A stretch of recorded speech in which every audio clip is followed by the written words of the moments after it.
Hello.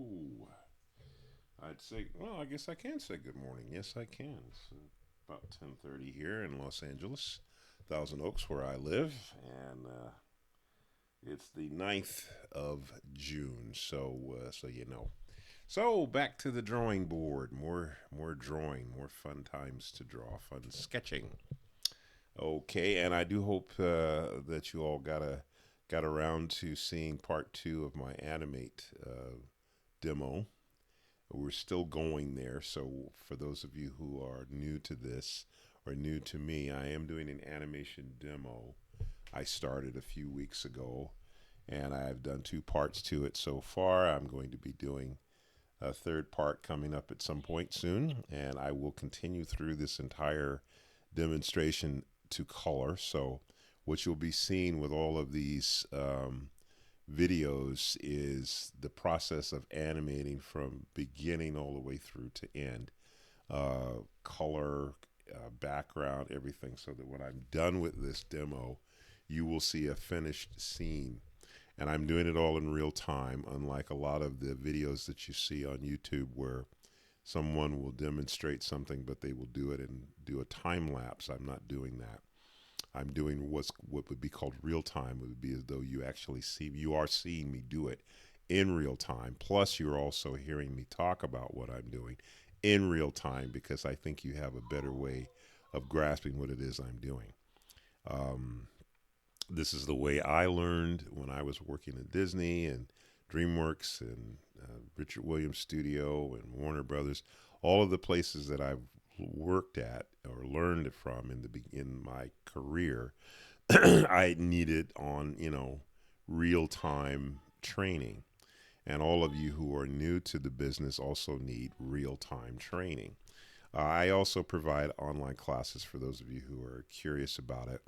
I do online classes in animation. I do online classes in character design. I do online classes in storyboarding. And I do them as one on one classes. So the way that works is you contact me through my email or through LinkedIn. You let me know you're interested in the class. And I do the classes through Google Meet. So it's a service that is free, and I basically get your information. You let me know when you want a class. I make the class convenient for you. So I am going to obviously be limited to the number of people that I can teach at any time. Right now, I don't have a lot of folks that I'm teaching. Right now, I only have two students, but in the past, I've had as many as four at a time. But the beauty of the one on one class is that I believe I've taught in the past at various schools. I've taught at Otis College of Art and Design. I've taught at the Laguna College of Art. I've taught at the Academy in San Francisco. I taught at a school called Brandis Art Institute. It's not around anymore. I taught there. I taught at the Art Institute. I forget the name of it. There was a place that it's gone now also that was in Sherman Oaks. I've taught at many different schools, and I've spoken in different venues about animation and about storyboarding and so on.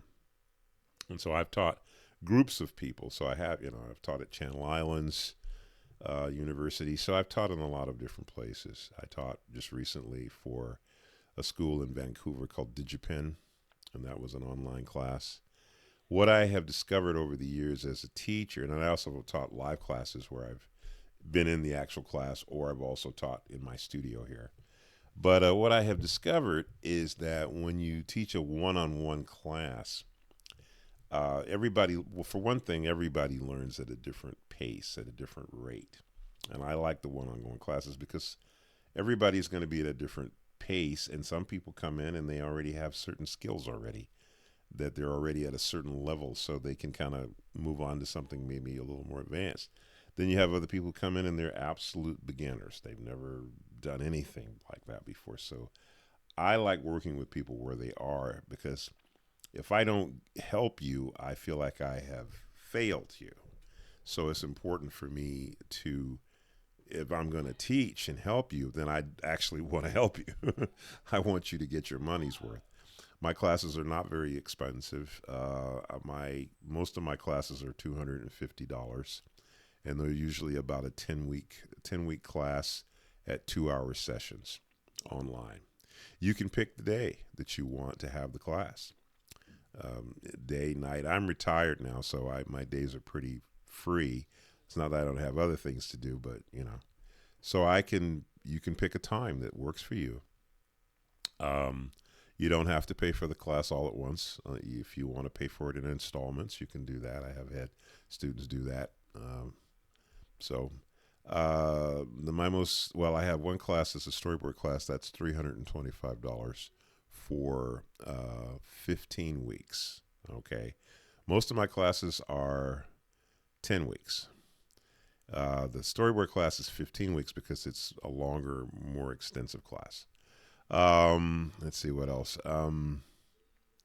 And because it's 101, I let you know. I work with you based on where you are. So if you are, I'm sorry, the 15-week classes are 3 hour sessions.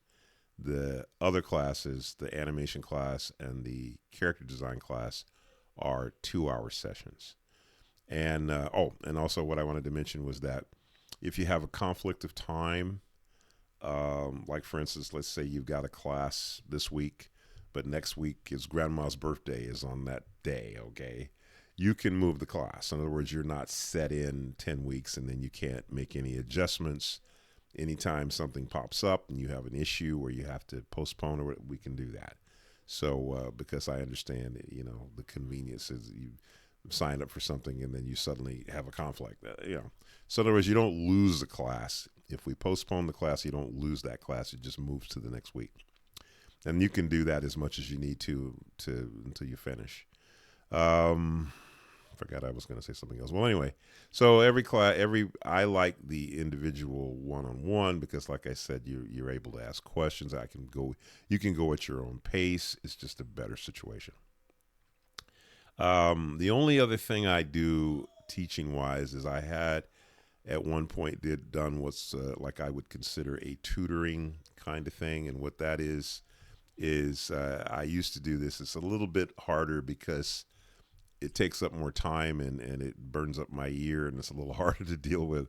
But I did a thing which was a 45-week class, basically an entire year, where I will teach and work with you on a 3 hour sessions on whatever particular subject you're interested in that I can talk intelligently about. That class was 15 weeks and they were 3 hour sessions. I'm sorry, 45 weeks and they were 10 hour sessions, or 3 hour sessions. I'm sorry. Yeah. And so a $1,500 class, of course, is a lot more expensive. I haven't done that recently because it's, like I said, it eats up a lot of time, but I've had students come out of that very much different and better as a result of it. So I think it is a good thing, but I would suggest most of you could take a class over several times. I've one of my students right now that's taking my animation class. She's actually taken it 5 times in a row. She likes it that much, and she's making her own film, and I'm helping her. So, I'm here to share and help as best I can as a teacher. So, I know I spent a little time telling you this, but just for those of you who are interested. Also, I have a sketchbook that I have created. I didn't don't have one right here handy at my desk to show you, but it's a sketchbook that I sell at conventions. I also sell it independently. I sell it for $10, and if you like one, you can contact me at my email, which I will include in this video. I'll put it in the description box, and I'd be happy to send you a signed copy for $10 plus shipping, whatever the shipping is, depending on where you are. Okay, so here we go. What are we going to draw today? I don't know. Let's find out, because I don't know. So let's see. Close the eyes and make a scribble. Yeah. Okay. Well, golly, let's see. What if I take this and turn it around? Let's see, I'm going to turn it that way. Well, that helps. Okay, so there's something going on here. That's a nose.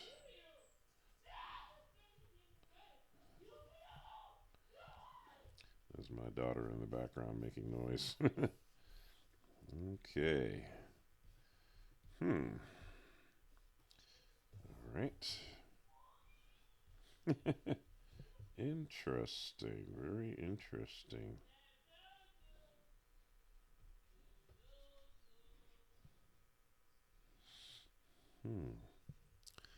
It's got a face in there.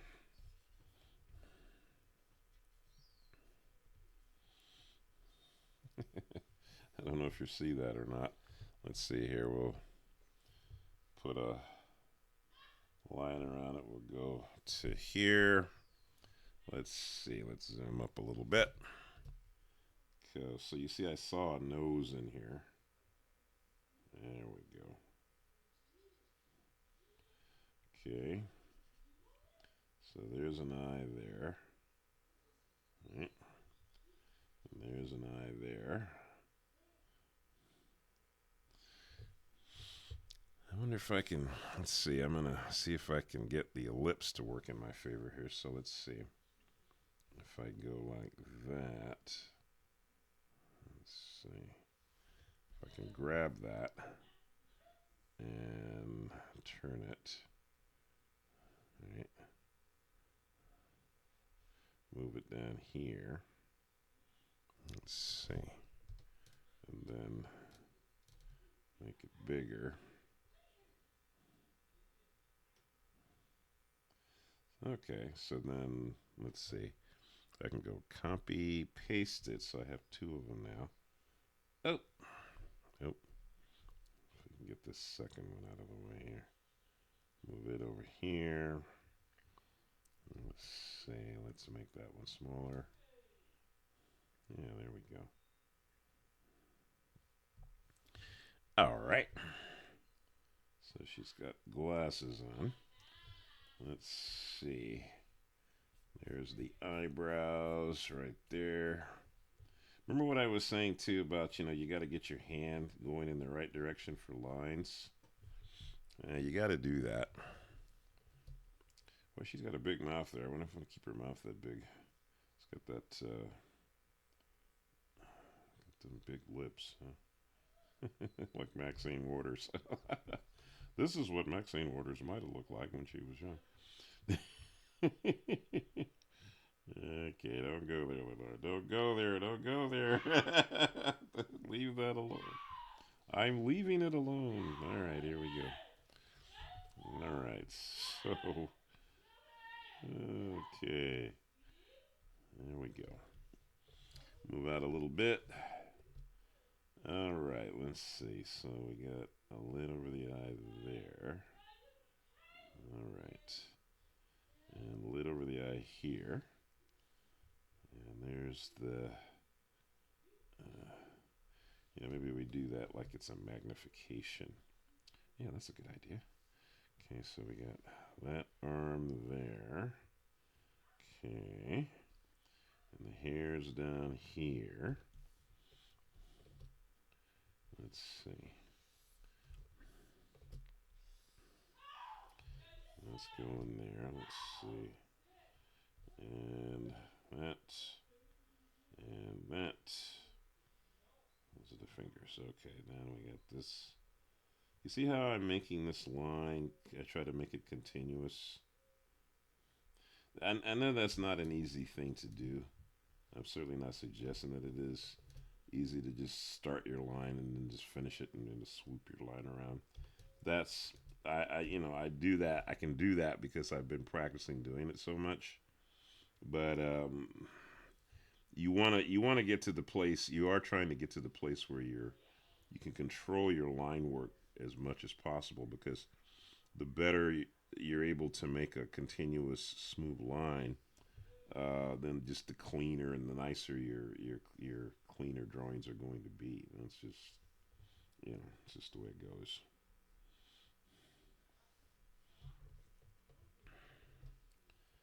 let's see. So there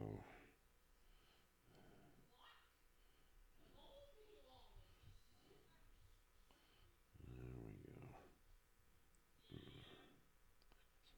Well, I guess we have to put more on the top. Bounce that out. There we go. Right. Come out. All right, so we turn off the rough. Oh, okay. All right.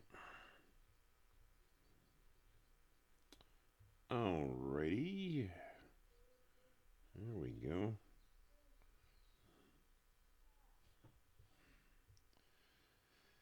All right. Well, let's see. I guess we can cut that right there, I suppose. Let's see if I take the mask off. And then we want to connect these lines so that when we color, we're not losing the color in here. All right, so. Okay. Skin color. Whoops.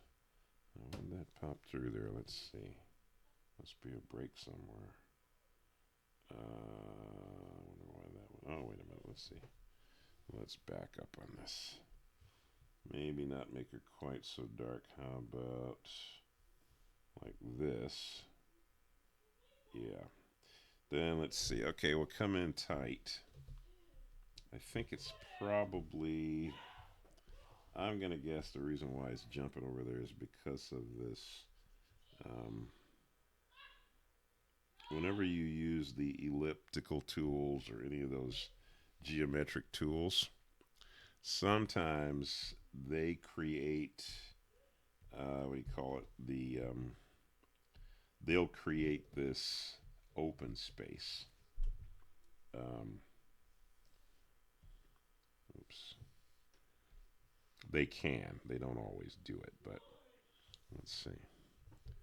I'm also looking here to make this area behind the glasses lighter. And the reason why is because I want this area to feel like it's a part of a magnification of the. Oops. Gosh, why is it doing that? Let's see, back up. I want it to feel like a magnification of the what? A magnification of what's in the glasses. That's what I wanted to say. What's inside those glasses is being magnified. But like when you look through glasses, the everything that's behind the glasses is probably going to be lighter. Maybe, not necessarily, but so. All right, let's see.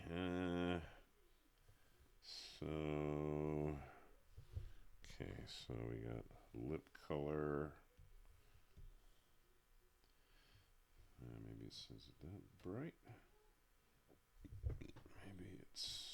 Maybe it's like that. Yeah, that's better. Black hair, I would think. Yeah.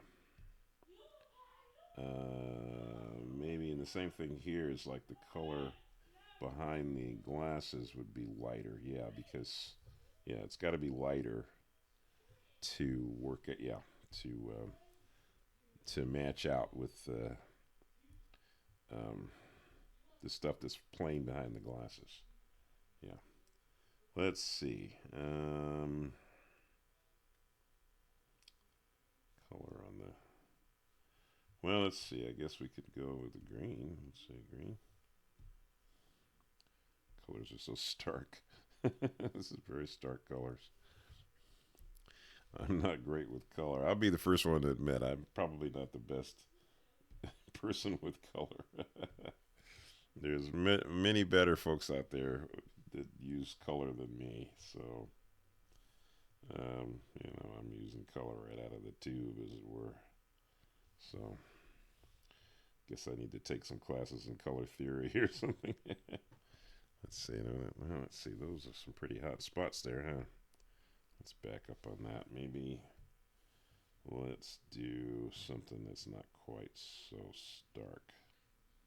Yeah, that's a little better. Okay. Ah, it's a dark sister. Okay, well, hey, can't complain with that. Let's see. Maybe we'll go with a dark color behind her or a different color behind her. I don't know what color. Maybe we can go with a green, but maybe a different kind of green. Maybe a dark green. I don't know if that's good or bad. Let's find out. So we'll put a rectangle on this layer behind her and fill that in. Let's see what we get. Well, it's not bad, but we're going to have to make the eyes white. So let's put white in the eyes here. There we go. Interesting. Yeah, what's the word? Authority on color. You know, my color does seem to be like it's out of the tube, as it were. I mix a little bit, but that's something I need to work on, I think. All righty then, folks. Well, hey, there's our sketch for the day. Kind of a short one. All right, folks, have a beautiful day. I'll see you tomorrow. Don't forget to thank God for your talents and gifts. Give Him the glory. Give God the glory. Beautiful world we live in, even in the face of all of the curse and all of the bad stuff for those of us Christians who knows what I'm talking about. But thank God for what you have. Thank God for the good, not the bad, for the good. God wants the best for His children, for all of us. But we have free moral agency. We can choose whether we trust and follow God or not. He's not making us do anything. He is opening His arms to help, and then we have to receive it. God's so good that He could make us do stuff, but He doesn't do that. So, all right, that's my sermon for today. I will see you all tomorrow, and don't forget, Jesus is Lord.